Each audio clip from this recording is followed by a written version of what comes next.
ప్రపంచమంతా అన్ని దేశాలు అన్ని ప్రాంతాలు జరుపుకునేటువంటిదే క్రిస్మస్. Date December 25.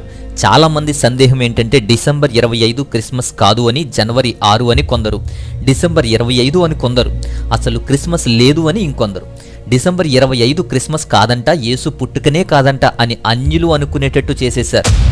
అయితే దీన్ని క్యాచ్ చేసుకుంటున్నారు విమర్శకులు, మతోన్మాదులు కానీ మత విమర్శకులు కానీ. అంతకుముందు బకెట్ బ్యాచ్, తర్వాత కరోనా బ్యాచ్, తర్వాత బత్తాయి బ్యాచ్, ఇలా ప్రతి సంవత్సరం డిసెంబర్ వస్తే చాలు డిసెంబర్ 25 క్రీస్తు పుట్టాడని చెప్తే 1,00,000 అంటాడు ఒకడు, 25,00,000 అంటాడు ఇంకొకడు. వాళ్లకు బుద్ధి లేదు సరే, వాళ్ళని రెచ్చగొట్టే వారికైనా ఉందా? జాగ్రత్త. డిసెంబర్ 25 ఊరికే పెట్టారా? పని లేక పెట్టారా? అసలు డిసెంబర్ 25 క్రిస్మసేనా? అసలు డిసెంబర్ 25ని యేసుక్రీస్తు పుట్టారా లేదా? ఏదో పండుగని క్రైస్తవులు దొంగిలించారా? ఎందుకు డిసెంబర్ 25లోకి ప్రాచుర్యంలోకి వచ్చింది, ఎందుకు ఆ రోజు జరుపుతారో వివరిస్తున్నాను. పూర్తిగా చూడండి, టైం తీసుకోండి, కొంచెం టైం ఇచ్చి తెలుసుకోండి పూర్తిగా క్లియర్గా. సమయాన్ని వెచ్చించకపోతే, కేటాయించకపోతే మనకు క్లారిటీ రాదు, నాలెడ్జ్ రాదు, వివేకం రాదు. కాబట్టి ఏ విషయంలో అయినా సరే ముందుగా ఈ విషయాన్ని ఈ వీడియో ద్వారా తెలియజేస్తున్నప్పుడు టైం కేటాయించి మరి తెలుసుకోవాలి, పూర్తిగా వినాలి అని ముందుగా తెలియజేస్తున్నాను. అయితే ఈ డిసెంబర్ 25 గురించి బైబిల్లో ఉందా, వాక్య ప్రకారంగా కూడా వివరిస్తాను, చరిత్రపరంగా కూడా వివరిస్తాను. ఎలా వచ్చింది, ఎలా మారింది, ఎలా ఆవిర్భవించిందో కూడా నేను చెప్తాను. అప్పుడు నా క్లారిటీ అనేది నేను ఇస్తాను.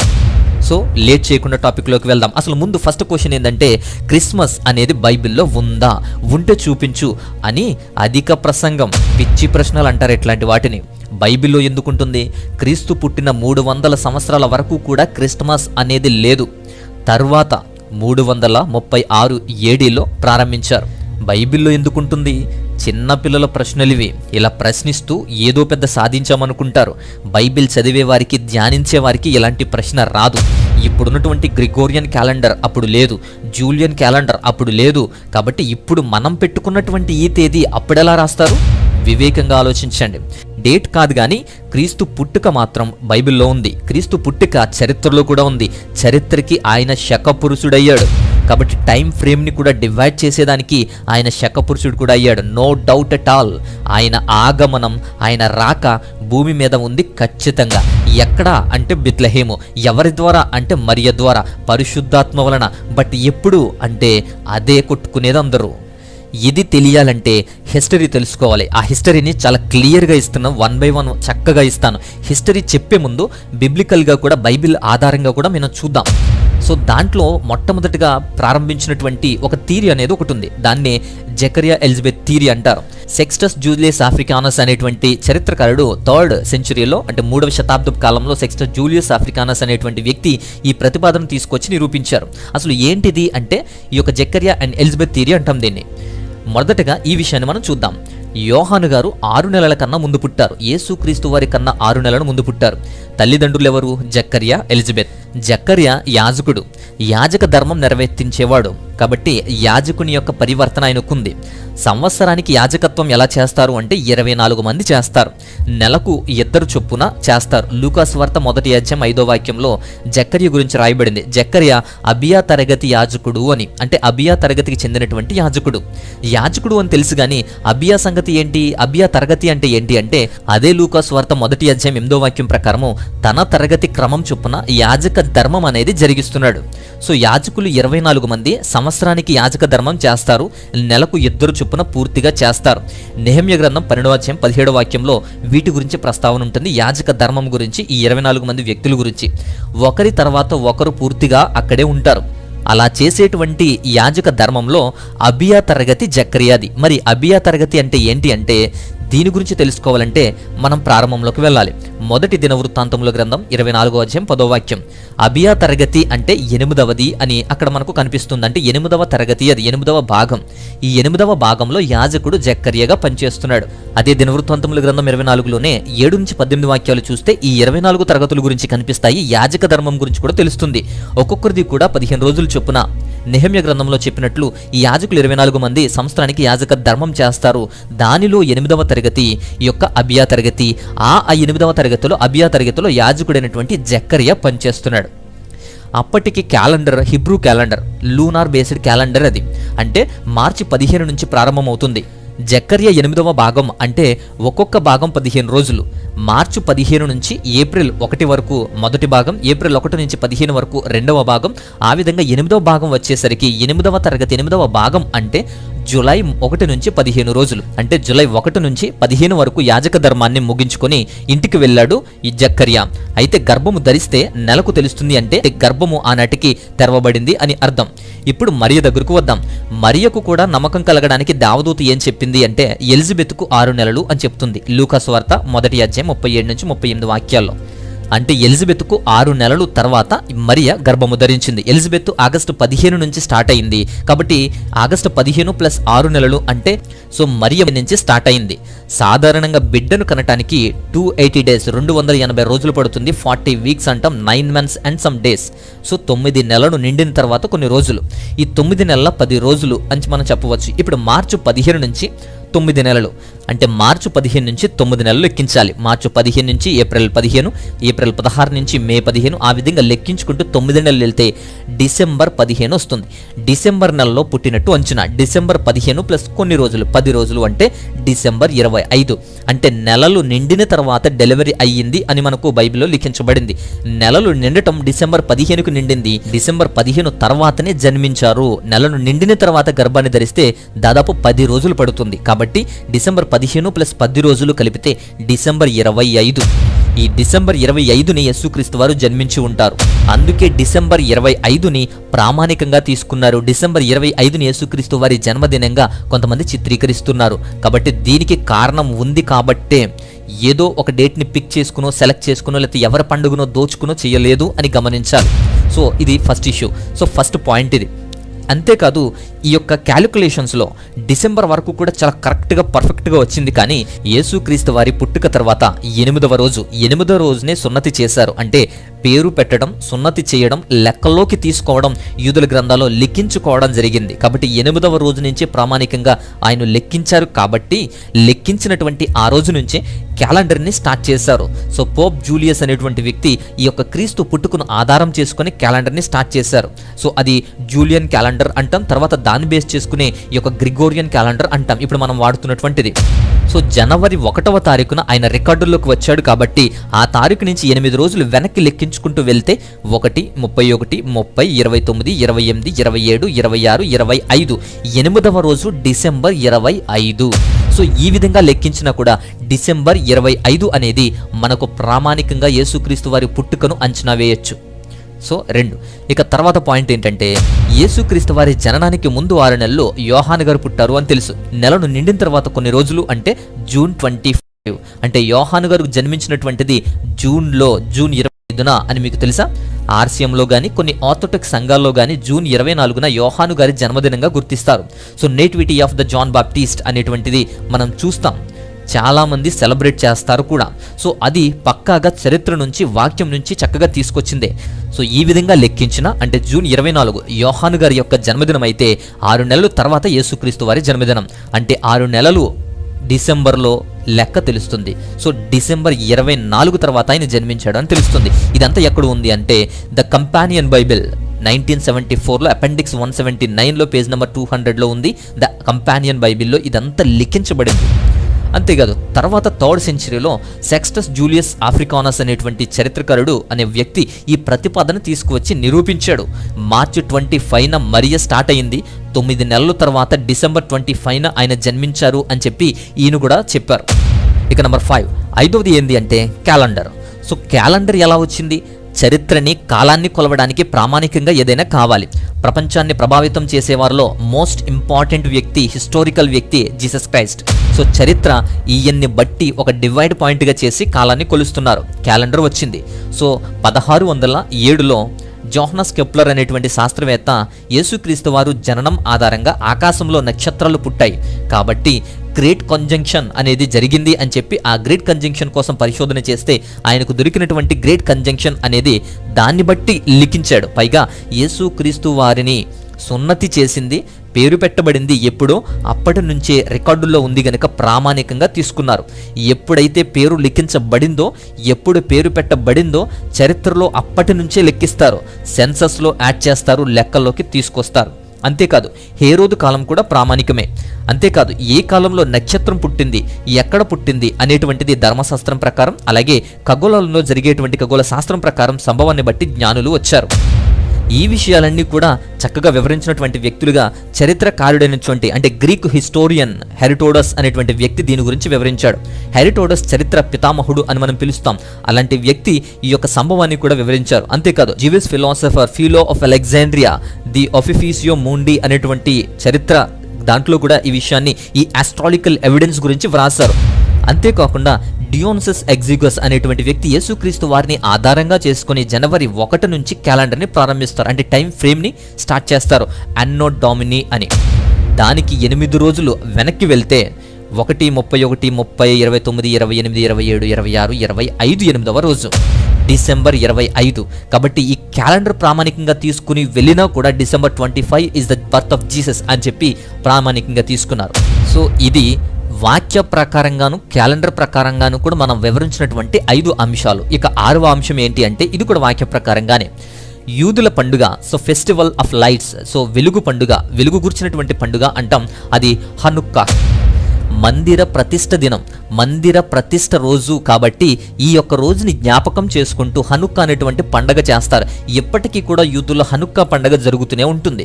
అది యోహాను సువార్త 10:22 వాక్యంలో మనకు కనబడుతుంది. యేసుక్రీస్తు వారు కూడా ఆ పండుగలో పాల్గొన్నారు. అయితే కాకుండా యెరూషలేము మందిరంలో ఆయన ఉన్నట్లు మనం చూస్తాం. పైగా అది జరిగింది ఎప్పుడు అంటే శీతాకాలం అని మనం చూస్తాం. శీతాకాలం 23వ వచనం చూడండి, శీతాకాలం అని ఉంటుంది. ఈ పండుగ ఎప్పుడు చేస్తారు, ఎప్పుడు జరుగుతుంది అంటే వారి యొక్క హిబ్రూ క్యాలెండర్ ప్రకారం అది కిజ్లేవ్ నెల 25వ రోజున చేస్తారు. కిజ్లేవ్ అంటే అది మన క్యాలెండర్ ప్రకారం డిసెంబర్. So December 25. కిజ్లేవ్ అనేది హిబ్రూ క్యాలెండర్ ప్రకారం 9వ నెల. ఈ 9వ నెల అంటే నవంబర్ డిసెంబర్ మధ్య వస్తుంది. సో కిజ్లేవ్ 25వ రోజు అంటే ఖచ్చితంగా డిసెంబర్లోనే వాళ్ళు ఈ యొక్క పండుగను చేస్తారు. సో హనుక్కా అనేటువంటి పండుగ కూడా వెలుగు పండుగ, అది కూడా డిసెంబర్ నెలలో జరుగుతుంది. లోకానికి నిజమైనటువంటి వెలుగు యేసుక్రీస్తు వారు, యోహాను సువార్త 1:9 వాక్యంలో. కాబట్టి డిసెంబర్లో ఆయన్ను కూడా స్మరిస్తున్నారు. దాన్ని బట్టి కూడా వీళ్ళు లెక్కలోకి తీసుకోవడానికి ఇది అవకాశంగా మారింది. సో ఇది 6th పాయింట్. ఇకపోతే ఇప్పుడు చరిత్రలోకి వెళ్దాం. చరిత్రను జాగ్రత్తగా అర్థం చేసుకోండి. స్టార్టింగ్ నుంచి ఎండింగ్ వరకు కూడా నేను క్లియర్గా ఇస్తాను, ఎందుకు దీన్ని వీళ్ళు ప్రతిపాదిస్తున్నారు, ఎందుకు వీళ్ళు చేస్తున్నారు అని. డిసెంబర్ 25 పాగన్ హాలిడేనా, సూర్యదేవుణ్ణి ఆరాధించేవారా, సో మైత్ర పుట్టినరోజా? అసలు ఈ చరిత్ర చెబుతాను, క్లియర్గా వినండి. రోమా సామ్రాజ్య కాలంలో 1వ శతాబ్దం నుంచి కూడా క్రైస్తవులు హింసించబడుతున్నారు. క్రైస్తవులను వారు హింసిస్తూ ఉంటున్నారు. ఆ కాలం అది 313 AD వరకు కూడా హింసలు పొందుతూనే ఉన్నారు క్రైస్తవులు. సంఘాన్ని, క్రైస్తవులను హింసించబడుతూ హతసాక్షులుగా మారిపోయారు చాలామంది. ఈ 300 సంవత్సరాలు కూడా క్రిస్మస్ లేదు, ఈస్టర్ లేదు, సువార్త ప్రకటన మాత్రమే వారి ధ్యేయం. అనేక చిత్రహింసలకు గురయ్యారు, ఎందుకంటే వారికి స్వేచ్ఛ లేదు గనుక. కాబట్టి ఈ 300 సంవత్సరాలు కూడా క్రిస్మస్లు, ఈస్టర్లు లేదా పండుగలు, న్యూ ఇయర్లు ఇలాంటివి లేవు. ఎందుకు అంటే వాళ్ళకి స్వేచ్ఛ లేదు. అందుకే ఆనాడు అపోస్తులు కానీ తర్వాత 1వ శతాబ్దపు క్రైస్తవులు కానీ ఎప్పుడూ కూడా ఎన్నడూ కూడా ఇలా సెలబ్రేషన్స్ చేసుకునేటువంటి పరిస్థితి వారికి లేదు. అకార్డింగ్ టు ద లైబర్ ఫౌంటిఫికాలస్, ఈ పోప్ సెయింట్ టెలిస్పోరస్ అనేటువంటి వ్యక్తి మాస్ అనేటువంటి కార్యక్రమాన్ని ప్రారంభించాడు. ఏంటి అంటే రాత్రికాలపు ఆరాధనలు ప్రారంభించాడు. యాక్చువల్లీ ఆరాధనలు అంటే ఈ క్రిస్మస్ ఆరాధనలే. అంటే రాత్రికాల సమయంలో, రాత్రి వేళల్లో ఆరాధనలు జరిపే విధంగా ఆయన ప్రారంభించాడు. ఆల్రెడీ స్టార్ట్ అయ్యాయి అలాంటి క్రిస్మస్లు రాత్రి వేళల్లో, బట్ రెగ్యులర్గా జరుగుతూ ఉండేవి. ఈ పోప్ టెలిస్పోరస్ వల్లే ఈ రాత్రికాలపు ఆరాధనలు ప్రారంభమయ్యాయి, ఈ క్రిస్మస్ ఆరాధనలు స్టార్ట్ అయ్యాయి అని చెప్పవచ్చు. ఆ తర్వాత కెజరియాకి బిషప్గా ఉన్నటువంటి సెయింట్ థియోపిలస్, ఈ సెయింట్ థిరోపియస్ అనేటువంటి వ్యక్తి 115 నుంచి 181 ADలో ఉన్నటువంటి వ్యక్తి. ఈయన క్రీస్తు జన్మదినాన్ని జ్ఞాపకం చేసుకుందాం, డిసెంబర్ 25 కాలంలో జన్మించి ఉంటారు అని చెప్పి డిసెంబర్ 25న యేసుక్రీస్తు వారి పుట్టుకగా ప్రారంభించారు. క్రిస్మస్ ఆరాధనలు ప్రారంభించారు. మొదటగా ప్రారంభించినటువంటి వ్యక్తులుగా వీళ్ళున్నారు. అంతేకాదు సెయింట్ హిప్పోలిటస్ అనేటువంటి వ్యక్తి కూడా 170 నుంచి 240 మధ్యలో ఉన్నటువంటి వ్యక్తి. ఈయన కూడా దానియేలు గ్రంథాన్ని కోట్ చేస్తూ క్రీస్తు పుట్టుక కూడా 25న జరిగి ఉంటుంది అని చెప్పి మెన్షన్ చేశాడు. అంతేకాదు వీరంతా కూడా ఈ యొక్క టెలిపోరస్, అలాగే థియోఫిలస్, హిప్పోలిటస్ అనేటువంటి వ్యక్తులు డిసెంబర్ 25న ఈ యొక్క క్రీస్తు వారి జన్మదినంగా ముందు నుంచి చేస్తూనే వస్తూ ఉన్నారు. వీరంతా డిసెంబర్ 25ను పాగనిజం, సూర్యదేవుడు, ఈ యొక్క మిత్ర, ఈ పండుగలు రాకముందే, వాళ్ళు లేకముందే డిసెంబర్ 5ను వాడుతున్నారు, వాళ్ళు చేస్తున్నారు. ఆ తర్వాత రోమా సామ్రాజ్యపు చక్రవర్తి ఎంపరర్ ఆర్లియన్. ఈ ఎంపరర్ ఆర్లియన్ 214 నుంచి 275 మధ్య కాలంలో ఉన్నటువంటి వ్యక్తి. ఈయన స్టేట్ని రిలీజియన్ స్టేట్గా చేశాడు. అంతేకాకుండా సోల్ ఇన్విక్టా అనేటువంటి కల్చర్ని తీసుకువచ్చాడు. దాన్ని సోల్ ఇన్విక్టా అని ఇప్పటి వరకు మనం మాట్లాడుతున్నాం. అదే కల్ట్ ఆఫ్ మిత్రాస్, మిత్ర అనేటువంటి దేవుడిని పుట్టుకురావడానికి కారణమైంది. 274 ఏడీలో ఈ కల్చర్ని తీసుకువచ్చాడు. సెలబ్రేషన్ని స్టార్ట్ చేశాడు. ఊపందుకున్నాయి. డిసెంబర్ 25వ తేదీని ఈ మిత్రాస్ పుట్టినరోజుగా జరపడం ప్రారంభమైంది. ప్యాగన్ ఫెస్టివల్స్గా విపరీతంగా ఊపందుకున్నాయి. క్రిస్టియన్స్ మీద ఈ పెర్సిక్యూషన్ కూడా ఎక్కువైంది. అలా కొంతకాలానికి అంతవరకు చిత్రహింసలు అనుభవిస్తున్నటువంటి క్రైస్తవులు రోమా సామ్రాజ్యానికి కొత్త రాజును చూశారు. రోమా సామ్రాజ్యానికి కొత్త చక్రవర్తి వచ్చాడు. ఆయనే Constantine the Great, the Constantine. 313వ సంవత్సరంలో క్రైస్తవ్యాన్ని ఆహ్వానించాడు, లీగలైజ్ చేశాడు. అంతేకాకుండా స్వేచ్ఛనిచ్చాడు. ఎందుకంటే ద ఫస్ట్ ఎంపరైర్ క్రైస్తవునిగా మారాడు. పాగనిజం నుంచి క్రైస్తవ్యంలోకి వచ్చాడు. మొట్టమొదటి క్రైస్తవ చక్రవర్తి రోమా సామ్రాజ్యానికి ది కాన్స్టాంటైన్. ఆయన ఉన్న టైంలో ఒక సంఘటన జరిగింది. 325 ఏడి ఇటలీలో నికేయా అనేటువంటి ఒక ప్రాంతంలో ఈ అథెనేసియస్ అనేటువంటి వ్యక్తి ద్వారా అలెగ్జాండ్రియాకు చెందినటువంటి ఒక బిషప్ ఈయన ఈ యొక్క అథెనేసియస్ అనేటువంటి వ్యక్తి యొక్క నాయకత్వంలో దాదాపు 1800 మందిని ఆహ్వానించాడు. అంటే ప్రపంచంలో ఎక్కడ ఎలా ఉన్నా సరే 1800 మందిని బిషప్లని ఆహ్వానిస్తే దాదాపు 318 మంది క్రైస్తవులు వచ్చారు. ఈ 318 మంది క్రైస్తవ నాయకులను కూడా బిషప్లను పిలిపించి ఈ అథెనేసియస్ ద్వారా మీటింగ్ పెట్టారు. దాన్నే ద ఫస్ట్ కౌన్సిల్ ఆఫ్ నికేయా అని మనం చెప్తాం. కొంతమంది దీన్నే ద కౌన్సిల్ ఆఫ్ నైజియా అని పిలుస్తారు. సో ఫస్ట్ కౌన్సిల్ ఇది నికేయా. అయితే దీనికి ఇండియా నుంచి కూడా కొచ్చిన్ నుంచి ఒక వ్యక్తి బిషప్ జాన్ అనేటువంటి వ్యక్తి ఈ యొక్క కౌన్సిల్ ఆఫ్ నికేయాకి వెళ్ళారు అని చెప్పి మనకు కనిపిస్తుంది. అలా అన్ని దేశాల నుంచి అన్ని ప్రాంతాల నుంచి వెళ్ళినటువంటి ఆ టీం రాసిందే నికేయా విశ్వాస సూత్రం. ఆర్సియంలో లూథరన్ చర్చెస్లో కూడా ఇది చదువుతూ ఉంటారు. అందరూ కూడా విశ్వాస ప్రమాణాలు చేస్తూ ఉంటారు. సో ఇది వారు ప్రతిపాదించిందే. అయితే ఇక్కడ ఒక్క విషయాన్ని జాగ్రత్తగా పరిశీలించండి. చాలా మంది కోర్స్ అందరూ కూడా డిసెంబర్ 25ని కాన్స్టాంటైన్ మీదకి తోసేస్తున్నారు. అసలు ఆయన ఎక్కడ ప్రతిపాదించారు? డిసెంబర్ 25 అని ఆయన ఎక్కడ చెప్పారు? ఆయన ఎందుకు సెట్ చేస్తాడు? అందరూ ఆయన పేరే చెప్తున్నారు. ద కౌన్సిల్ ఆఫ్ నికేయాలో ఏర్పాటు చేసింది అని చెప్తూ ఉన్నారు.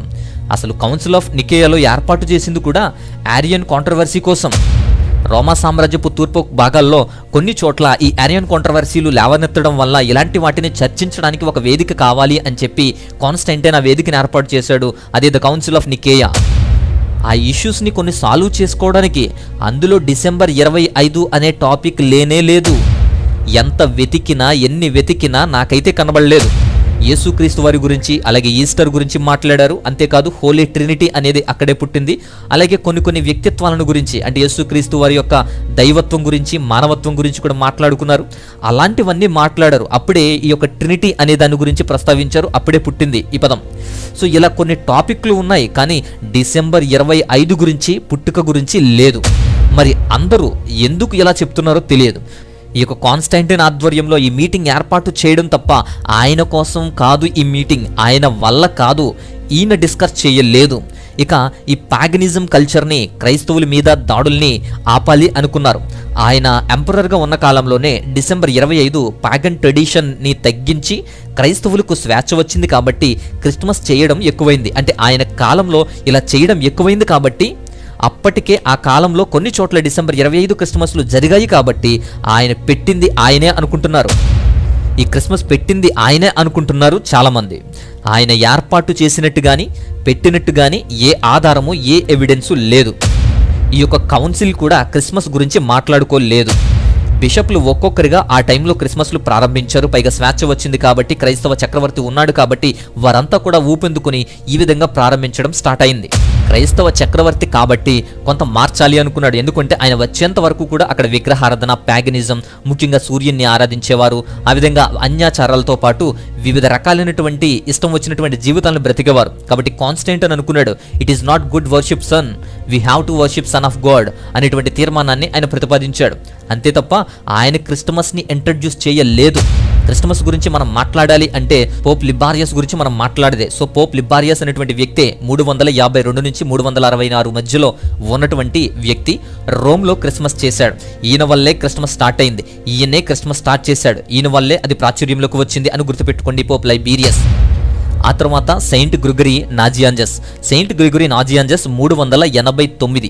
ఈ 389లో కాన్స్టాంటినోపిల్లో, అంటే ఈ రోమా సామ్రాజ్యపు రాజధాని అయినటువంటి కాన్స్టాంటినోపిల్లో క్రిస్మస్ యొక్క మాస్ అనేది చేశాడు. సో ఆరాధన, దేవుని యొక్క ఆరాధన అనేది చేశాడు ఈవినింగ్ టైంలో. అంతేకాదు సెయింట్ ఆంబ్రూస్ అనేటువంటి వ్యక్తి 397లో ఉన్నటువంటి వ్యక్తి. ఈ 397లో మిలాన్ అనేటువంటి ప్రాంతంలో క్రిస్మస్ అనేది చేశాడు. సో క్రిస్మస్ మాస్ అనేది చేశాడు. అలా అన్నీ కూడా ప్రారంభమవుతూ వచ్చాయి, అన్నీ కూడా ప్రారంభమయ్యాయి. ఆ తర్వాత 529 ఏడీలో క్రిస్మస్ని అఫీషియల్ హాలిడేగా డిక్లేర్ చేశారు. అఫీషియల్ హాలిడేగా డిక్లేర్ చేయబడింది క్రిస్మస్ ఫెస్టివల్ అనేది. కాబట్టి గుర్తుంచుకోండి, ఏదో ఒక డేట్ని పిక్ చేసి తీసుకోలేదు, ఏది పడితే అది తీసుకోలేదు. కాన్స్టాంటైన్ కావాలని పెట్టింది కాదు, సూర్యదేవుని గురించి పెట్టింది కాదు. Already accepted by the church, already సంఘంలో జరుగుతూ వస్తున్నటువంటి క్రమం ఇది. క్రైస్తవులు అంగీకరించింది, ఆమోదించింది. కాబట్టి ఆ తేదీనే సెట్ చేశారు, ఆ తేదీనే తీసుకున్నారు. So it's clear. సో ఇంకేంటి అంటే తర్వాత పాయింట్, ఇది పాగన్ హాలిడేనా, మరి సూర్యదేవుడిని ఆరాధించేటువంటిది ఏంటి అనేది చూస్తే రోమన్స్ చేసేటువంటి పండుగ సాటర్నాలియా, అంటే శని గ్రహాన్ని గుర్తు చేసుకుంటూ పండగ జరుగుతుంది. ఈ సాటర్నాలియా అనేది ఈ డిసెంబర్ 1 నుంచి 17 వరకు కూడా వస్తుంది, కొన్నిసార్లు 17 నుంచి 23 వరకు కూడా వస్తుంది. కాబట్టి ఈ యొక్క డిసెంబర్ 1 వారంలోనే సాటర్నియా జరుగుతుంది తప్ప, మధ్యలో వస్తుంది తప్ప, ఏదో ఒక రోజు మాత్రమే ఉండేది తప్ప ఇది డిసెంబర్ 25న చేసేది కాదు. సాటర్నాలియా అనేది డిసెంబర్ 25కి సంబంధం లేదు. ఇక అది బాగా లేట్ క్యాలెండర్లోకి వచ్చేటప్పటికి, అంటే మరి వింటర్ సాల్స్టేట్లో ఉండేటప్పటికి డిసెంబర్ 23న మాత్రమే వస్తుంది తప్ప, చాలామంది సాటర్నాలియాకి ప్రతిరూపం ఇది అంటున్నారు. సాటర్నాలియా టైం ఫ్రేమ్లో క్రిస్మస్ అనేది ఫిట్ అవ్వలేదు, దానికి దీనికి సంబంధం లేదు. అందుకే గుర్తు చేస్తున్న సాటర్నియాలకి డిసెంబర్ 25కి నో కనెక్షన్. ఇక తర్వాత పాయింట్, సూర్యదేవుని పండుగ డిసెంబర్ 25 కదా అనేది ఇంకో ప్రశ్న. బర్త్డే ఆఫ్ అన్కాంకర్డ్ సన్ అనేటువంటిది. సో యాక్చువల్గా అర్నేలియన్ అనేటువంటి చక్రవర్తి స్టార్ట్ చేశాడు. ఈ అర్నేలియన్ చక్రవర్తి సెలబ్రేట్ చేసేవారు 274 ఏడీలో ఈ యొక్క సూర్యదేవుని ఆరాధన, మిత్ర ఆరాధన, ఈ యొక్క పాగనిజం అనే దాన్ని ప్రారంభించి ఒక సెలబ్రేషన్గా చేయాలి అని చెప్పి ఈయన స్టార్ట్ చేశాడు. బట్ అది డిసెంబర్ 25 వరకు వచ్చింది. తర్వాత 313లో కాన్స్టాంటిన్ వచ్చాక, క్రైస్తవ్యాన్ని లీగలైజ్ చేశాక, క్రీస్తు జననాన్ని మాత్రమే జ్ఞాపకం చేసుకుంటున్నారు. క్రైస్తవులకు స్వేచ్ఛనిచ్చాడు, పైగా వారు చేస్తున్న ప్రతిదానికి సపోర్ట్ చేస్తూ వచ్చాడు. కాబట్టి ఆయన ప్రతిపాదించాడు. అందుకే కాదు, ఇక క్రైస్తవులను ఆకట్టుకోవడానికి కూడా ఒక పొలిటికల్ మూవ్గా కూడా ఆయన చేశాడు అని చెప్తున్నది చరిత్ర. అంతేకాదు, పాగన్ యొక్క ఆచారాలు, విగ్రహారంతో ఉన్నటువంటి వారు వెలుగులోకి రావాల్సినటువంటి వారు వెలుగుని ఇచ్చేది ఆ ఒక్క కారణంతోటే, అంటే వెలుగునిస్తుంది అనే సూర్యుని ఒక్క కారణంతోటే సూర్యుని కొలుస్తున్నారు అని, వారి నిజమైనటువంటి వెలుగును, నిజమైన దైవాన్ని ఆరాధించాలి కాబట్టి ఆయన ప్రోత్సహించారు. అక్కడ చాలా వరకు అనేక క్రిస్మస్లు చేసుకుంటూ వచ్చారు. సో యాన్సియంట్ కోడెక్స్ చూడండి, ఆ టైంలో డిసెంబర్ 25 నేటివిటీ ద అన్కాంకర్డ్ అని ఉంటుంది. సో నేటివిటీ ద అన్కాంకర్డ్, ఇక్కడ అన్కాంకర్డ్ అనగానే అన్కాంకర్డ్ సన్ అనుకుంటున్నారు. అన్కాంకర్డ్ అంటే కొట్టి చూడండి, జీసస్, యేసుక్రీస్తు వారి గురించి చెప్తుంది, అంతేగాని సో నేటివిటీ ఆఫ్ అన్కాంకర్డ్ సన్ కాదు. ప్రస్తుతం ఒరిజినల్గా కూడా మానేసి ఇదే చెప్తున్నారు. పాగన్ ఫెస్టివల్స్గా కానీ, సూర్యదేవుడిని ఆరాధించాలని కానీ లేకుండా పూర్తిగా తొలగించి క్రిస్మస్ చేశారు వాళ్ళు. ఈ పాగన్ కల్చర్ కన్నా ముందే యేసుక్రీస్తు నేటివిటీని ఐడెంటిఫై చేశారు అని మనకు తెలియాలి. చాలామంది బిషప్లు వీటికన్నా ముందే క్రిస్మస్ చేశారు అని మనకు తెలియాలి. ఇక తర్వాత పాయింట్ ఏంటంటే, తర్వాత సంవత్సరాల్లో అంటే 337 నుంచి 352 ఏడి, ఈ కాలంలో వచ్చినటువంటి వ్యక్తే పోప్ జూలియస్ 1 అంటాం.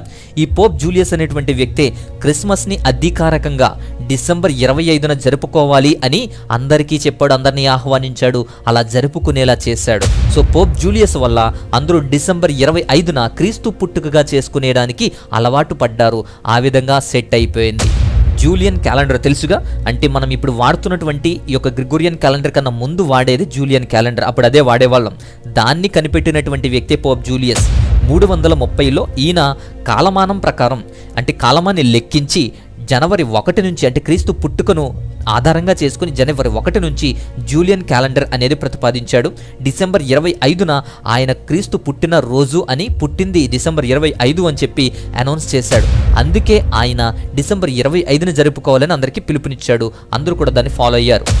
ఇక నెక్స్ట్ పాయింట్, తర్వాత అంశం ఏంటి అంటే, ఈ యొక్క రోమా సామ్రాజ్యపు తర్వాత కొంతకాలానికి వచ్చినటువంటి చక్రవర్తి జూలియన్ ద అపోస్టేట్. ఈ జూలియన్ ద అపోస్టేట్ అనేటువంటి వ్యక్తి 361-363 మధ్య ఉన్నటువంటి వ్యక్తి. ఈయన వచ్చిన తర్వాత మళ్ళీ ఈ రోమా సామ్రాజ్యాన్ని ప్యాగనిజం వైపు మళ్లించాలనుకున్నాడు. క్రిస్మస్ ఆరాధనలు తగ్గించి దాని ప్లేస్లో అన్కాంక్రెడ్ సన్ అనేటువంటి దాన్ని ఆర్డర్ ఇచ్చాడు. అదే సోల్ ఇన్విక్టస్ అంటాం. వారి యొక్క పరిభాషలో సోల్ ఇన్విక్టస్ అంటే సూర్యదేవుణ్ణి ఆరాధించేటువంటి పండుగలు, సూర్యదేవుణ్ణి ఆరాధించేటువంటి క్రమం. ఇక్కడ అసలు ప్రాబ్లం ఏంటి అంటే, అదే రోజు, పైగా డిసెంబర్ 25న తీసుకురావడమే, అదే రోజు చేయడమే ఇక్కడ అసలు ప్రాబ్లం. సో పాగన్ పండుగ రోజు క్రిస్మస్ పెట్టలేదు. క్రిస్మస్ జరిపేటువంటి రోజుల్లోనే పాగన్ ఫెస్టివల్ని జరిపారు, సెట్ చేశారు అని అర్థం చేసుకోవాలి. అప్పుడు కొత్త దేవుడు పుట్టాడు, మిత్రాస్. సూర్య దేవుణ్ణి కుమారుడిగా కొలుస్తున్నారు. మిత్రాస్ అనేటువంటి వ్యక్తి డిసెంబర్ 25న పుట్టారు అనేటువంటిది అమల్లోకి వచ్చింది. సో ఈ యొక్క ఆర్డర్ ప్రకారం అందరూ కూడా ఈ యొక్క క్రిస్మస్ని డిసెంబర్ 25ని పాగన్ ఫెస్టివల్గా చేయడం కూడా స్టార్ట్ చేశారు. క్రైస్తవులంతా డిసెంబర్ 25ని క్రిస్మస్లు చేస్తూ ఉంటే, డిసెంబర్ 25ని క్రైస్తవేతరులందరూ కూడా పాగన్ ఫెస్టివల్స్, సోల్ ఇన్విక్టస్ సూర్యదేవుని ఆరాధనలు, మిత్రాస్ పుట్టినరోజులు చేస్తూ ఉండేవారు. సో ఇది టైలర్స్ మార్షల్స్ రాసినటువంటి ద ఎటర్నల్ సిటీ అనేటువంటి గ్రంథంలో, Rome and origins of Christianity అనేటువంటి గ్రంథంలో వివరించారు. హిస్టరీ అంతా కూడా, చరిత్ర అంతా చాలా చక్కగా క్లియర్గా ఉంటుంది. అంతేకాదు అనేకమైనటువంటి చారిత్రక గ్రంథాలు అన్నీ కూడా విశదీకరించి అనలైజ్ చేసినటువంటి గ్రంథాలను కూడా పరిశీలించిన తర్వాత ఈ చరిత్ర అంతా కూడా స్పష్టమైంది. క్రిస్మస్ అనేది క్రీస్తు ఆరాధన, అంటే క్రీస్తు మాత్రమే ఉన్నారు. క్రిస్మస్లో ప్యాగనిజం ఉండదు, సూర్యున్ని కొలవరు, మిత్రాస్కి దీనికి సంబంధం లేదు, మిత్రాస్ని పూజించరు. ఒక్కరోజు వచ్చినంత మాత్రాన తప్పు అంటే ఎలా? Of course December 25 is a adopted day. పుట్టింది అదే రోజు అని కాదు, కానీ ఆధారాలను బట్టి, సంభవాలను బట్టి అడాప్టెడ్ ఫ్రమ్ ఎవిడెన్సెస్, అడాప్ట్ చేసుకున్నదే. అంతేకాదు ఇంకొక పాయింట్ ఏంటంటే, క్రిస్మస్ అనేది జనవరి 6వ తారీఖున చేస్తారు చాలామంది. మనం కూడా చూస్తూ ఉంటాం, జనవరి 6వ తారీఖున క్రిస్మస్లు చేస్తారు. వారి వాదన ఏంటి అంటే, క్రిస్మస్ అనేది డిసెంబర్లో కాదు జనవరిలో అనేది వారి వాదన. పుట్టుక అని కాదు, కానీ వాళ్ళు చేసేటువంటి పండుగ ఎక్కడి నుంచి వచ్చింది అంటే ఎఫిఫనీ అనేటువంటిది చూస్తాం. సో మీరు కూడా ట్రై చేసి చూడండి. ఎఫిఫనీ అని చూస్తే చాలామంది అదే పేరుతో పండుగ చేస్తారు. ఎందుకో తెలుసా? దైవ కుమారుడు అని గుర్తించింది అప్పుడే. ఆయన దైవ కుమారుడు అని ఎందుకు అంటే, జ్ఞానులు కలిసింది ఆ రోజే. సో జ్ఞానులు గిఫ్ట్లు ఇచ్చింది ఆ రోజే. రోమా సామ్రాజ్యంలో కూడా ప్యాగనిజం ఫోర్స్ వల్ల డిసెంబర్ 25 నుంచి జనవరి 6 వరకు దాదాపు 12 రోజులు క్రిస్మస్ జరిపేవారు. అంటే ఈ 12 రోజులు కూడా రాత్రి వేళల్లో ప్రార్థనలు పెడుతూ, ఒకరి ఇంటికి ఒకరు వెళుతూ, చాలా ఆత్మీయమైనటువంటి సాన్నిహిత్యంతో ఉంటూ, ఆత్మీయులు పలకరించుకుంటూ, చక్కగా ఒకరి తర్వాత ఒకరు గృహాలకు వెళ్తూ బహుమతులు ఇస్తూ, సో ఈ విధంగా 12 రోజులు జరుపుకునేవారు. లాస్ట్ 6వ తారీఖున, అంటే జనవరి 6వ తారీఖున 12వ రోజున గ్రాండ్గా సెలబ్రేట్ చేసి ప్రేయర్ అనేది పెడతారు. కాబట్టి అది వాడుకలోకి వచ్చింది. అంతేకాదు ఇక్కడ ఇంకొక డిఫరెన్స్ ఏంటంటే, క్యాలెండర్ డిఫరెన్స్ని బట్టి కూడా. ఎందుకు అంటే, జూలియన్ క్యాలెండర్ ప్రకారము జనవరి 6వ తారీఖున, అలాగే గ్రిగోరియన్ క్యాలెండర్ ప్రకారము డిసెంబర్ 25వ తారీఖున మనకు కనిపిస్తుంది ఈ యొక్క క్రిస్మస్ అనేది. ఆ తరువాత ఇంకొక వ్యక్తి గురించి కూడా మనం మాట్లాడాలి. తర్వాత వచ్చినటువంటి వ్యక్తి పోప్ గ్రిగరీ I. ఈయన క్రీస్తు శకం 590 నుండి 604 వరకు కూడా ఉన్నటువంటి వ్యక్తి. ఈయన పోప్గా ఉన్నప్పుడు ఇంగ్లాండ్లో సువార్త ప్రకటించడానికి పంపించారు. సెయింట్ అగస్టిన్ అనేటువంటి వ్యక్తిని ఇంగ్లాండ్కు సువార్త ప్రకటించడానికి ఈయన్ను పంపిస్తారు. ఎందుకు అంటే, అక్కడ రాణి క్రైస్తవురాలు, అక్కడ ఉన్నటువంటి రాణి క్రైస్తవురాలు కాబట్టి ఆమె సహాయం తీసుకుని ఈ యొక్క అగస్టిన్ని పంపిస్తారు. ఈ రాణి అనుమతించడం వల్ల అగస్టిన్ అనేటువంటి వ్యక్తి సువార్త ప్రకటిస్తూ డిసెంబర్ 25వ తారీఖున, అంటే డిసెంబర్ 25వ తారీఖున చాలా మందికి బాప్తీసాలు ఇవ్వడం జరిగింది. అక్కడ 25న బాప్తీసాలు ఇచ్చి చాలా మందిని రక్షణలోకి తీసుకురావడం ద్వారా, ప్రార్థనలు చేయడం ద్వారా అక్కడ డిసెంబర్ 25న చేయటం అలవాటయ్యింది. ఈ బ్రిటిష్ వారు, ఇంగ్లాండ్ వారు ఈ విధంగా డిసెంబర్ 25న వారు ఈ యొక్క ప్రార్థనలు చేయడం ప్రారంభించారు. ఆ విధంగా వారు ఎక్కువగా చేస్తూ వచ్చారు. ఈ ఇంగ్లాండ్ వారే వ్యాపారం కోసం ఇండియా వచ్చారు. ఇండియాని 200 సంవత్సరాలు పరిపాలించారు. వారు జరుపుతున్నటువంటి డిసెంబర్ 25 సంబరాన్ని ఈ యొక్క ఇండియా ప్రజలకి కూడా అలవాటు చేసి వెళ్ళారు. ఇప్పుడు ఇండియాలో ఉంది కూడా అదే. సో ఇది దీని చరిత్ర. ఇలా వాటి ఆధారాలు ఇది విన్నాక అర్థమైంది కదా, ఎలా మార్పులు వచ్చాయో, ఎలా నిర్ధారించారో. కానీ డిసెంబర్ 25 అనేది అడాప్టెడ్. బట్ అదే జరిగింది, అప్పుడే పుట్టారు అని చెప్పడం లేదు. కానీ కారణం లేకుండా డిసెంబర్ 25న నిర్ధారించలేదు. డిసెంబర్ 25న క్రిస్మస్గా ఎందుకు పెట్టారు అనేది మాత్రమే ఈ వీడియో ఉద్దేశం. పైగా ఈ చరిత్ర మీకు తెలియాలి, ఎందుకంటే నిస్పష్టంగాను ఎవరికి ఇష్టం వచ్చినటువంటి చరిత్రను వారు చెబుతూ దీన్ని హేళన చేస్తూ ఉన్నారు, అన్యులకు లోకువ చేస్తున్నారు అని మాత్రమే ఈ చరిత్రనంతటిని కూడా వివరించాను. డిసెంబర్ 25నే పుట్టారు, ఆ రోజే చెయ్యమని చెప్పడానికి కాదు, చెప్పను. ఈ డిసెంబర్ 25న పాగన్ ఫెస్టివల్ అని, సూర్యదేవుని పండుగ అని, మిత్రా పుట్టినరోజు అని, సాతర్నలియా పండగ అని, లేదా ఇంకేమైనా కూడా వాటిని అంటగడుతూ వాటి పేర్లు మాత్రమే ప్రకటిస్తున్నారు. క్రిస్టమస్లో వాటికి స్థానం లేదు, క్రిస్టమస్లో వాటిని ఆరాధించడం లేదు. ఈ క్రిస్టమస్ అనేది క్రీస్తు కోసమే ఏర్పాటు చేసిందే, పెట్టుకున్నదే ఆధారాలను బట్టి, కానీ క్రీస్తు కోసమే, వాటి కోసం కాదు. అవి అడ్డు కాదు, అవి ఉన్నంత మాత్రాన్న ఇవి వాటికి వీటికి కలయిక కాదు. ఎందుకు వచ్చింది, ఎలా వచ్చిందో మనకు స్పష్టంగా అర్థమైంది ఈ వీడియో ద్వారా నేను అనుకుంటున్నాను. ఇప్పుడు క్రిస్మస్ చేయొచ్చా చేయకూడదా అనే ప్రశ్న చాలా మందిలో ఉంది. ఇవన్నీ చెప్పా కదా, పాటించమని కాదు, చరిత్ర కోసం. చేయాలంటే క్రీస్తును ఆరాధించేటువంటి క్రిస్మస్ చేయి, ప్రకటించేటువంటి క్రిస్మస్ చేయాలి, కానీ ఈ యొక్క పబ్ సెలబ్రేషన్లు కాదు. అయితే ఇంకొక ప్రశ్న, అవసరమా ఈ క్రిస్మస్ అవసరమా, డిసెంబర్ 25 అవసరమా అంటే అవసరమే లేదు. ఆ రోజే చేయాలని కూడా లేదు. చేస్తున్న వాళ్ళేమీ పాపులు కాదు, చేయకపోతే ఏమీ నష్టమూ లేదు. అసలు పని మానేసి ఇలాంటి కొసరు పండుగల మీద దృష్టి పెట్టి చేస్తున్నారు, జాగ్రత్త. ఆ టైంలో కాన్స్టెంటైన్ ప్యాగనిజం, ఆక్రమాలు, వారి యొక్క చెడు ప్రవర్తన విధానాలు ఇలాంటివి మానేసి వెలుగులోనికి తీసుకురావాలని, క్రీస్తును తెలుసుకోవాలని చెప్పి సహకరించాడు, ప్రయత్నం చేశాడు. ఎప్పుడైనా independent day, navy day, mother's day, teachers day, farmers day ఇలా చేస్తారు కదా, ఆ ఒక్కరోజు వాళ్ళు ఉన్నారని కాదు, ఆ ఒక్కరోజు వాళ్ళకి విలువ ఉంటుందని కాదు, కానీ దేశమంతా ఒక్కసారైనా వాళ్ళని గుర్తించాలి అని, దేశమంతా వారి వైపు చూస్తారని, ఆలోచిస్తారని. డిసెంబర్ 25న పక్కన పెట్టండి. డిసెంబర్ నాటికి ప్రపంచము, దేశము, ప్రపంచ దేశాలన్నీ కూడా దేవుని వైపు చూస్తున్నాయి. సువార్త చెప్పాలన్నా, దేవుని సత్యాన్ని ప్రకటించాలన్నా ఆసక్తిని కలిగించేటువంటి రోజుగా ఉంటుంది. మేబీ కాన్స్టెంటైన్ అందుకే ప్రవేశపెట్టి ఉండొచ్చు, అందుకే దాన్ని ప్రోత్సహించి ఉండవచ్చు. పెట్టడం మంచి ఉద్దేశమే, కానీ రాను రాను ఎలా మారిందో తెలుసా? 3rd century AD, 3వ శతాబ్దపు కాలం, 3rd centuryలో మింత్రా, సాటర్నేలియా విగ్రహారాధనలు విడిచిపెట్టి నిజమైనటువంటి రక్షకుడు లోకానికి వచ్చారు అని ఆ రక్షకుడిని గుర్తు చేసుకుంటూ ఆయన ఆరాధించడానికి డిసెంబర్ 25న ప్రత్యేకంగా ప్రతిపాదించి క్రిస్మస్ చేశారు. ప్రత్యేక ఆరాధనలు మాత్రమే, దేవుని ప్రార్థనలు మాత్రమే, ఒకరు ఆత్మీయత మాత్రమే. ఆ తర్వాత కొంతకాలానికి కాలనియల్ టైం అనేది వచ్చింది. ఈ కాలనియల్ టైంలో కొందరు క్రిస్మస్కి దూరంగా ఉన్నారు, కొంతమంది చేస్తున్నారు, కొంతమంది చేయడం లేదు. కొందరు డిసెంబర్ 25 నుంచి 12 రోజులు ఆ క్రిస్మస్ ప్రార్థనలు జరిపేవారు. జనవరి 6న ఇంతకుముందు మనం చెప్పుకున్నట్లుగా ఆఖరణ ప్రార్థనగా, ముగింపుగా చక్కగా చేసేవారు, ఒక ముగింపు పండుగలా చేసేవారు. అప్పుడు మెయిన్ ఫోకస్ అంతా కూడా యేసుక్రీస్తు వారి కోసమే. మంచి ఆత్మీయతలో ఇతరులతో ఎక్కువ సమయాన్ని గడిపేవారు. బహుమతులు, గిఫ్ట్లు, ఆప్యాయతలు ఇలా కూడా ఉండేవి. కానీ ఇక్కడ మెయిన్ ఫోకస్ అంతా కూడా బహుమతులు కాదు, ఇక్కడ మెయిన్ ఫోకస్ అంతా యేసుక్రీస్తు వారు, ఆప్యాయత. తర్వాత జర్మన్ వ్యక్తులు క్రిస్మస్ ట్రీ అంటూ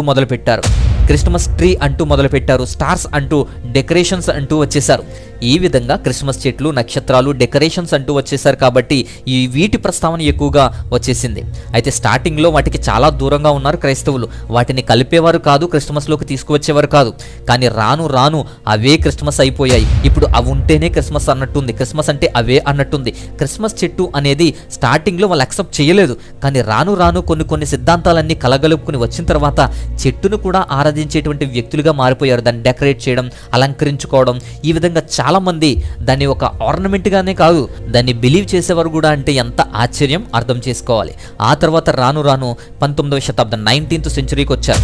19th centuryలో ఈ కాలమే ఇప్పటి పరిస్థితికి కారణమైంది. క్రిస్మస్ కాస్త సెలబ్రేషన్గా మారిపోయింది. 1843లో క్రిస్మస్ కార్డులు స్టార్ట్ అయ్యాయి. సో క్రిస్మస్ గ్రీటింగ్స్ అంటాం, గ్రీటింగ్స్ అనేవి ఇక్కడి నుంచే మనకు స్టార్ట్ అయ్యాయి. 1843లో క్రిస్మస్ కార్డులు స్టార్ట్ అయ్యాయి. ఆత్మీయ వ్యక్తులతో ఉండేటువంటి టైంని, దేవుని దగ్గర ఉండేటువంటి టైంని మెల్లగా డెకరేషన్ మీదకు వెళ్ళిపోయింది. ఇంట్లోనే పిల్లలతోనే అన్నట్లుగా తయారయ్యింది. ఇంటి డెకరేషన్ మాత్రమే క్రిస్మస్ అన్నట్టుగా తయారయ్యింది. తరువాత 1882లో శాంటా క్లాజ్ అనేటువంటి ఒక క్యారెక్టర్ వచ్చింది. ఈ శాంటా క్లాజ్ క్యారెక్టర్ రావడం వల్ల క్రిస్మస్ అంటేనే శాంటా క్లాజ్ అన్నట్టుగా మారిపోయింది పరిస్థితి. అయితే స్టార్టింగ్లో శాంటా క్లాజ్ని కూడా యాక్సెప్ట్ చేసేవారు కాదు, వారిని కూడా స్వీకరించేవారు కాదు. లేదా ఒక క్యారెక్టర్గా, లేదా ఒక మెసెంజర్గా, ఒక టెస్టిమోనీగా మాత్రమే యాక్సెప్ట్ చేసేవారు. తర్వాత రాను రాను పెరిగింది. అసలు ఈ శాంటా క్లాజ్ యొక్క క్యారెక్టర్ అనేది ఎలా వచ్చింది అనుకున్నారు? సో క్లెమెంట్ క్లర్క్ మూర్ అనేటువంటి వ్యక్తి an account of a visit from the Saint Nicholas అని చెప్పి ఒక గ్రంథాన్ని రాశాడు. దాన్ని ద నైట్ బిఫోర్ క్రిస్మస్ అని. అది చాలా చాలా ఫేమస్ అయిపోయింది. అక్కడ స్టార్ట్ అయినటువంటి ఈ శాంటా క్లాస్ క్యారెక్టర్ నేడు క్రీస్తు వారిని మరిచే విధంగా శాంటా క్లాజే కనిపిస్తుంది ప్రతి చోట. ఇక జర్మన్ క్రిస్టియన్స్ ట్రీలు ఎక్కువగా ఆరాధించబడుతుండేవి. ఇక వాళ్ళు సెలబ్రేషన్స్ డెకరేషన్స్ కోసం వాడేటువంటి ఈ ట్రీస్ కాస్త ఆరాధనకు వర్షిప్కి కూడా మారిపోయినాయి. Queen Victoria and prince Albert వీరు పాటించడం వల్ల వీరి వల్ల చాలా చాలా పాపులర్ చేసేసారు. క్రిస్మస్లో భాగం అయిపోయాయి. ఇప్పుడు తర్వాత 20th సెంచరీ 20వ శతాబ్దం ట్రెడిషన్స్ కంటిన్యూ అవుతూనే వచ్చాయి. అసలు క్రిస్మస్ మర్చిపోయే విధంగా మారిపోయింది. క్రిస్మస్ కోసమే స్టోర్లు వ్యాపారులుగా మార్చేశారు. ఈ టైంలోనే టాయ్ స్టోర్లు రావడానికి అదే కారణం. టాయ్ స్టోర్లు ఇప్పుడు మనం చూస్తున్నాం. అప్పట్లో ఈ యొక్క క్రిస్మస్ గురించి స్టార్ట్ అయ్యాయి. అంతేకాదు పీస్ వార్ ఫీస్ట్ అనేది కనబడడం లేదు, వర్షిప్ లేదు, ఆత్మీయత లేదు, దేవుడు కూడా దూరం అవుతున్నాడు. ఆ విధంగా తయారైన పరిస్థితి. అంతేకాదు తర్వాత హాలిడే ట్రెడిషన్గా మారింది, హాలిడే కల్చర్గా కూడా మారిపోయింది. 1924లో ఫస్ట్ మ్యాసిస్ డే పారడే అనేది జరిగింది. దేనికోసం అంటే క్రిస్మస్ షాపింగ్ కోసమే అప్పట్లో జరిగేది. ఇప్పటికీ కూడా మ్యాసిస్ ప్యారడేస్ ఇప్పటికీ జరుగుతూ ఉంటే బొమ్మల్ని ఊరేగిస్తూ ఉంటారు. సో అప్పటి నుంచే మనకు కూడా దివాళీ సేల్, ఆషాఢం ఆఫర్లు అంటూ వస్తూ ఉన్నాయి. ఈ ఆఫర్లు అప్పటి నుంచే ప్రారంభమయ్యాయి. 1931 నుంచి ఈ శాంతా క్లాస్ యుగమే ప్రారంభమైపోయింది. అప్పటి వరకు ఒక క్యారెక్టర్గా, ఒక పార్ట్గా, ఒక టెస్టిమోనీగా వాడేటువంటి శాంతా క్లాస్ యుగం ఇప్పుడు బీభత్సంగా వాడడం స్టార్ట్ అయింది. క్రిస్మస్ మూవీలు, క్రిస్మస్ సాంగ్లు ప్రత్యేకంగా రావడం స్టార్ట్ అయింది. 21st సెంచరీ 21వ శతాబ్దం ఈ రోజు వరకు కూడా ఏ ట్రెడిషన్కి దూరంగా ఉండి స్వస్తి పలకాలి అనుకున్నారో, గొప్ప నిజమైన వెలుగులోనికి రావాలి అనుకున్నారో, ఆ క్రిస్మస్ ప్రారంభించారో అదే క్రిస్మస్లో అనేకమైనటువంటి ట్రెడిషన్స్ ఉన్నాయి. క్రిస్మస్ కార్డులు, గిఫ్ట్లు ప్లేస్లో ఆన్లైన్ క్రిస్మస్ మెసేజ్లు వచ్చేసాయి. ఇంకా విచిత్రం ఏంటంటే మెర్రీ క్రిస్మస్ అనేది పుట్టుకొచ్చింది, పాపులర్ అయిపోయింది. ఇప్పుడు మాట్లాడితే మెర్రీ క్రిస్మస్ అంటారు. నాయకులైనా ఇంకొకరైనా విషెస్ అయినా ఏదైనా సరే. క్రిస్మస్ స్టార్లు, శాంటాక్లాస్ డ్రెస్లు, డాన్సులు, పార్టీలు, సువార్తను అందించే క్రమంలో ఉన్నటువంటి బుర్రకథలు, నాటికలు కాస్త డ్యాన్సు షోలుగా, పార్టీలుగా మారిపోయాయి. క్రిస్మస్ దేనికోసం, ఎందుకోసం స్టార్ట్ అయ్యిందో, దేనిని విడిచిపెట్టి స్టార్ట్ అయ్యిందో ఇప్పుడు అదే పాగనిజంలా తయారయ్యింది. ఇప్పుడు అదే పాగనిజం నుంచి విడిచిపెట్టి క్రైస్తవులు వెలుగులోనికి వచ్చారనుకుంటున్నారు. కానీ ఇప్పుడు అలాంటి దీనికి సంబంధం లేకుండా పోయింది. నేటికి ఎలా తయారయ్యింది అంటే మనకు అర్థమవుతుంది. ఇతర మతాల వాళ్ళు దేవుని పండుగను, అంటే వారి యొక్క దేవుళ్ళ పండుగను వంకగా చేసుకొని డ్యాన్సులు, తాగుళ్ళు, మ్యూజిక్లు, పొల్యూషను, పాపులేషను ఇంత ఇష్టం వచ్చినట్టు చేస్తున్నారు. పండగ అనేది ఒక వంక మాత్రమే, నిజమైన భక్తి కనిపించకుండా. మరి అది నేడు కల్చర్లో, ఈ యొక్క క్రిస్మస్ కల్చర్లో సంఘాల్లో ఉంటే ఎలా ఉంటుంది? వారికి మీకు తేడా ఏంటి? పండుగ మాత్రమే తేడా. మనుషులు కల్పించిన పద్ధతులు వచ్చేసాయి, పద్ధతి దాటి వెళ్తున్నాయి. జాగ్రత్త. డిసెంబర్ 25 క్రిస్మస్ కాదు, ఆ ఒక్కరోజే కాదు, చేయాల్సిన అవసరము లేదు, చేయకపోతే నష్టము లేదు. కానీ చేసేవారినేమో దుష్టులు, పాపులు, దుర్మార్గులు, లేకపోతే ప్యాగనిజం, విగ్రహారాధన అంటూ ఇంకొకరు తయారవుతున్నారు. చేసేవాళ్ళేమో వీరి మీద, వీరేమో వారి మీద. దేనికి క్రైస్తవ్యంలో యూనిటీ ఎక్కడుంది? ఆనాడు బిషప్లందరూ కలిసి ఏకంగా కూడుకొని, ఆనాటి అపోస్తులు కానీ, బిషప్లు కానీ, తర్వాత అంతా కూడా ఐక్యంగా ఉండి ఏదైనా సాధించుకునేవారు. అన్నిటిని కూడా వారు రెక్టిఫై చేసుకోగలిగేవారు, ఆ కన్క్లూజన్స్ అన్ని తీసుకొచ్చేవారు. కానీ నేటి పరిస్థితి ఎలా ఉంది? కొట్టుకోవడంతో, విమర్శించుకోవడంతోనే సరిపోతుంది. ఇలా అవమానించేటువంటి పనులు చేయకూడదు, ఇలా అవమానించేలా క్రిస్మస్లు చేయకూడదు. డిసెంబర్ 25న బైబిల్లో లేదు, రాయబడలేదు. ఎందుకంటే యేసువారు ఉన్నప్పుడు ఎప్పుడూ కూడా ప్రస్తావించలేదు. ఆయన బ్రతికి ఉన్న 33.5 సంవత్సరాల్లో కూడా ఎప్పుడు చేసినట్టు కూడా లేదు. ఉపయోగం ఉంటే పరిశుద్ధాత్మ దేవుడు రాసేవాడు, కానీ వ్రాయబడలేదు. ఇది కొన్ని ఆధారాలతో నిర్ణయించుకున్నదే, పెట్టుకున్నదే. కానీ మంచి పనుల కోసం మాత్రమే, క్రీస్తును ఆరాధించుకోవడం కోసం మాత్రమే ఇలా చేస్తారని కాదు. డిసెంబర్ 25 కాదు, జనవరి 6 కాదు, మార్చి 25 కాదు, ఏదో ఒకటి. పరలోక పుత్రుడు రావడమే గొప్ప. ఆయన్ని మానేసి ఆయన వచ్చిన రోజును చెడ్డగా మాత్రం మార్చొద్దు. అలాంటి మంచి కోసం చేసేటువంటి క్రిస్మస్ డిసెంబర్ 25 అయితే ఏంటి, కాకపోతే ఏంటి, వేరే ప్రత్యేకమైన రోజైతే ఏంటి, ఏ రోజైనా చేయొచ్చు. ప్రతిరోజు, ప్రతి నెల, ఆఖరికి ప్రతి సండే కూడా ఒక క్రిస్మస్సే. క్రిస్మస్ చేయకపోతే చేసే వాళ్ళని దూషిస్తున్నారు, చేసేవాళ్ళు చేయని వాళ్ళని విమర్శిస్తున్నారు. వితండవాదం. దేనికి? ఇలాంటి అనవసరమైనటువంటి వాటి కోసమే చేసే పనుల వల్లనే అన్యజనుల మధ్య నా నామం విక్రించబడుతుంది అని ప్రభువారు పలుకుతున్నారు. దేవుణ్ణి ఆరాధించేటువంటి ప్రతిరోజు క్రిస్మస్సే. ప్రార్థించే ప్రతి ఒక్కరూ అనుభూతి పొందుతారు. ఒక పండుగ, ఒక సెలబ్రేషన్ అలాంటి ఆత్మీయతని, అనుభూతిని ఇవ్వవు, ఇంకా దూరం చేస్తాయి. మనశ్శాంతి లేని క్రిస్మస్లు వద్దు. మనశ్శాంతి లేని క్రిస్మస్లు కాదు, మనసు పెట్టి చేయండి, దేవునితో ఉండటానికి చేయండి. క్రిస్మస్ అంటే ఒక రోజుకో, ఒక వారానికో, ఒక సంఘానికో చేసుకునేది కాదు, రోజూ చేసుకునేది. ముందు ముందు మనుషుల్లో, మనసుల్లో చేసుకునేది. మార్పు కోసం చేసేది క్రిస్మస్, మార్చేసేది కాదు. సువార్త కోసం చేయాలి, సంబరాల కోసం కాదు. ఎవరు పడితే అది, ఏది పడితే అది చెప్పుకుంటూ వస్తూ ఉండడం వల్ల ఈ చరిత్ర అంతా మీకు ఇవ్వడం జరిగింది. సమయాన్ని వెచ్చించి ఇంతవరకు చూసిన దాన్ని బట్టి మీ అందరికీ క్లియర్గా, స్పష్టంగా వాక్య ఆధారాలు, చరిత్ర ఆధారాలు, ఈ క్యాలెండర్ ఆధారాలు అన్నీ కూడా మీకు వివరంగా అర్థమయ్యాయి అని నేను అనుకుంటున్నాను. ఈ వీడియోలో ఇంత క్లియర్గా ఎక్కడ లేని విధంగా, ఎవరు చెప్పని విధంగా ఈ వీడియో స్పష్టంగా ఉంది కనుక మీకు నచ్చితే లైక్ చేయండి, ఇతరులకు కూడా ఈ అంశాన్ని తీసుకువెళ్ళండి, ఈ అంశాన్ని షేర్ చేయండి ఖచ్చితంగా. ఎందుకంటే అనేటువంటి వ్యక్తులు ఇంకా అర్థం చేసుకోవాలి, అనేకమైనటువంటి ఆత్మలు ఇంకా బలపడాలి. కాబట్టి వీడియోని లైక్ చేయండి, ఇతరులకు కూడా షేర్ చేయండి. డిస్క్రిప్షన్లో ఇంకా లింక్స్ ఉన్నాయి, ఇన్స్టాగ్రామ్, ఫేస్బుక్, వాట్సాప్ లాంటివి. అంతేకాకుండా మరిన్ని అంశాల కొరకు చూస్తూనే ఉండండి, గమనిస్తూనే ఉండండి. ప్రతి వీడియోలోనూ కూడా మంచి అంశాన్ని మీకు అందించడానికి నేను ప్రయత్నం చేస్తాను. మరొక అద్భుతమైనటువంటి అంశంతో మరొక వీడియోలో మరలా కలుసుకుందాం. అంతవరకు దేవుని మహా ఉన్నతమైన కృప, కాపుదల మనందరికీ తోడయండి, బలపరచునుగాక. ఆమెన్.